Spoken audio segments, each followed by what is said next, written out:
नमस्कार मंडळी, स्वागत आहे तुमचं आपल्या चॅनलमध्ये। तर आज आपण बनवणार आहोत व्हेजी नगेट्स। आणि ह्याआधी मी मटार रवा नगेट्स ही रेसिपी अपलोड केली होती, तर ती तुम्ही पाहू शकता। तर व्हेजी नगेट्स हे खूप सोपे असतात। आपण याच्यासाठी कॉर्नचा यूज केलेला आहे आणि काही व्हेजिटेबल्स वापरले आहे। तर सर्वात आधी आपण इथे 3 बटाटे घेतले। ते बटाटे आपल्याला उकडून घ्यायचे आहे। 4 ते 5 शिट्ट्या काढून मी ते उकडून घेतले होतं। त्यानंतर गॅस बंद केला। त्यानंतर आपल्याला लागणार आहे थोडेसे कॉर्न, शिमला मिरची आणि गाजर। तर गाजर आणि शिमला मिरची अशी छोट्या पीसेसमध्ये कापून घेतली आहे, पाहू शकता तुम्ही। आणि त्यानंतर आपल्याला लागणार आहे ब्रेड क्रम्स। तर ब्रेड क्रम्स आपण घरीच बनवले। तर ब्रेडचे छोटे छोटे तुकडे करून ते आपण मिक्सरच्या भांड्यामधून बारीक करून घेतले होते। तर अशा प्रकारे बारीक करून घ्यायचे आहे। त्यानंतर हे ब्रेड क्रम्स आपण थोडेसे गरम करून घेणार आहोत, जेणेकरून ते क्रिस्पी होतील। तर हे पाहू शकता तुम्ही। 5 ते 6 मिनिटं मंद आचेवर आपल्याला त्याला असं भाजून घ्यायचे। हे पाहू शकता किती छान तयार झालेत आपले ब्रेड क्रम्स। तर आपण नंतर स्टफिंग बनवणार आहोत। त्यासाठी मी बटर थोडंसं गरम करून त्यात कॉर्न परतून घेतले होते।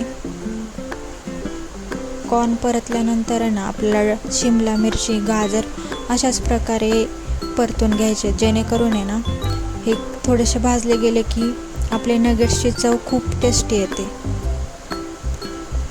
तर आपण शिमला मिरची टाकून घेतली आहे, तीही छान परतून देऊया।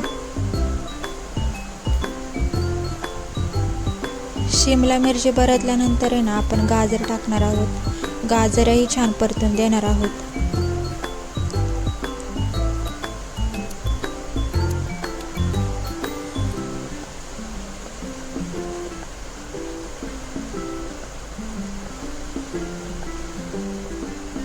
आपलं गाजरही छान परतले गेले।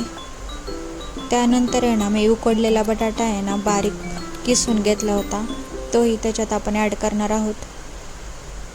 तो ॲड केल्यानंतर हे मिश्रण आपण असं मिक्स करून घ्यायचं आहे। आता इथे मी ऑर्गॅनो, थोडासा चाट मसाला आणि चवीपुरतं मीठही टाकले। हेही मिक्स करून घेतले। आता मी इथे चीजचा वापर केलेला आहे। चीजमुळे आपल्या नगेट्सला खूप छान टेस्ट येते। तेही आपण मिक्स करून घ्यायचं आहे। गॅस बंद करून द्यायचा आहे। आता हे मिश्रण आपण फ्रीजरमध्ये ठेवणार आहोत। त्यासाठी मी बटर पेपरवर हे मिश्रण पसरून घेतलं होतं।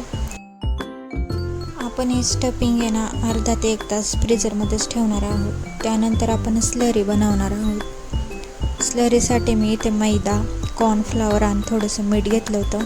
त्यानंतर त्याच्यात पाणी टाकून स्लरी बनवून घेतली। आता अर्धा 1 तास झाल्यानंतर मी आपलं स्टफिंग ओव्हल शेपमध्ये बॉल करून घेतले होते। नंतर हे बॉल्स आपण जे बनवलेली स्लरी त्यात डिप करून घेणार आहोत। त्यानंतर आपण नगेट्सला ब्रेड क्रम्स आपण लेयर देणार आहोत। हे पाहू शकतात, अशा प्रकारे आपल्याला हे क्रम्स याला असं लावून घ्यायचे। अशा प्रकारे मी सगळे नगेट्स असे बनवून घेतले होते। त्यानंतर मी एका साईडला कढईत तेल गरम करायला ठेवलं होतं। आता हे आपण नगेट्स फ्राय करून घेणार आहोत। हे तुम्ही पाहू शकता, अशा प्रकारे आपल्याला फ्राय करून घ्यायचे। जास्त काळे होऊ नाही द्यायचे। त्याला असा गोल्डन कलर आला तर ते काढून घ्यायचे ते।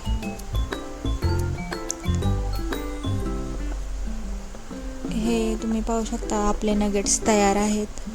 तर रेसिपी आवडली असेल तर लाईक, शेअर, सबस्क्राईब नक्की करा।